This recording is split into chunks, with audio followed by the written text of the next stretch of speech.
Welcome again, everyone.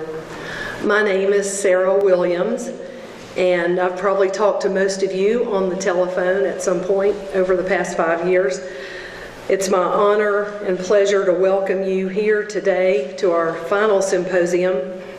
It's our tradition to open every meeting with a moment of silence to remember those who have died from breast cancer. Naturally, we will remember our study's namesake, Jeannie Hopkins Lucas, who died from breast cancer in 2007. I would also like for us to remember Keith Amos, breast surgeon and study co-investigator, who passed away suddenly in June. Finally, today my talk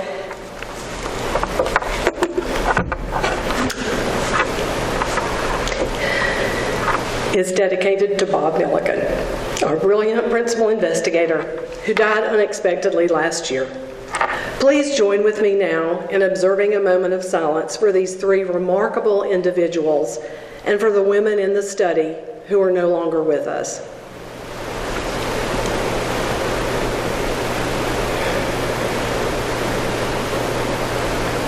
Thank you. Let me say how honored we are to have with us today Bob Milliken's sister, Anne. Anne, if you could, thank you so much. It is just a joy to see you, and thank you so much for being here today. I know that each of you who are here this afternoon share our concern for good breast health and for the thousands of women in North Carolina who are either living with breast cancer or have lost lives because of this disease. Who among us has not already been touched by the loss of a loved one or friend to breast cancer? When I was growing up in Hickory many years ago, I always remember my mother telling me how fortunate I was to have inherited good genes. At that time, I believed her. I had 4 wonderful grandparents, a great-grandmother, a great-grandfather, all of who lived well into their 80s and 90s. None of them died from cancer. Then, in 1997, I was diagnosed with breast cancer, and my life was forever changed. I often ponder Dr. Susan Love's statement that you can inherit perfectly good genes, and then something in the environment can come along and screw them up. I was a breast cancer advocate waiting to happen. For me, that meant information seeking, to find out what was being done to stop this disease that still kills 40,000 women in this country every year.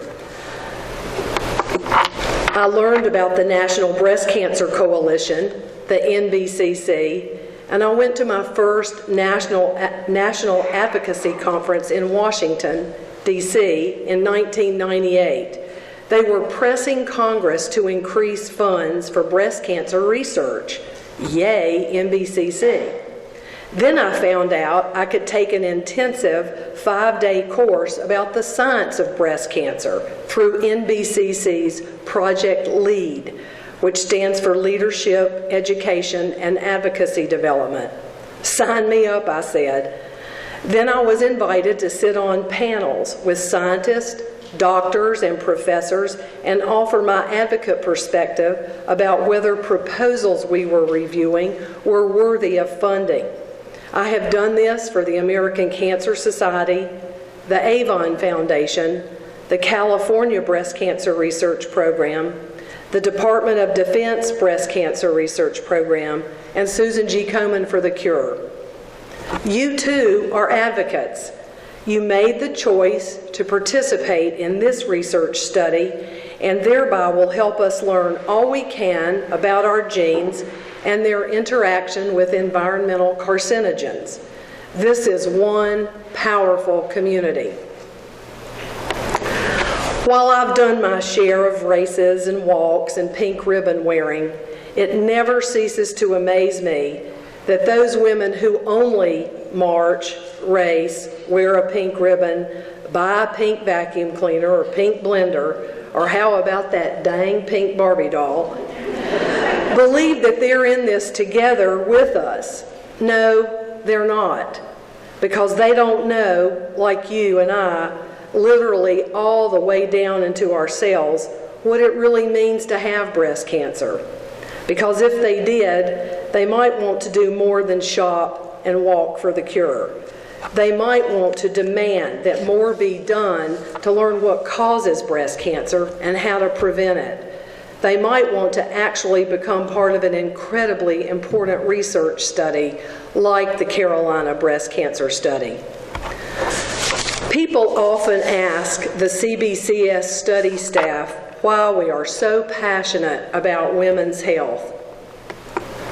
Greg Mortensen gives the answer in his book, Stones into Schools. Greg writes that he builds schools for girls in Afghanistan and Pakistan because when you educate and empower women, you empower everyone. The same is true in North Carolina. If we can solve breast cancer, particularly the problem of breast cancer in younger women and the health disparities surrounding it, then we will have accomplished something very important. Not just for breast cancer patients, but for all cancer patients and everyone affected by cancer, and everyone striving for a better world. It's all about the power of research to change lives.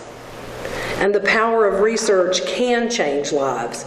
We gain so much by being in this room together today. Each of you has shared your stories and your specimens with our nurses. Without your stories and specimens, our data, nothing else happens.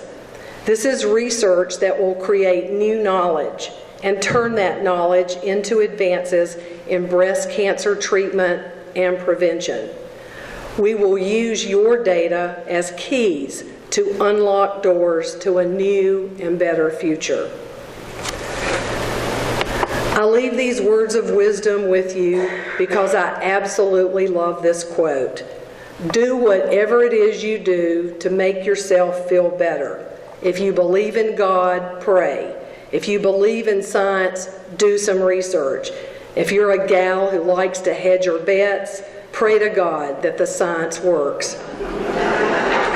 On behalf of our entire Carolina Breast Cancer Study staff, thank you so much. Now give yourself a hug and a hand.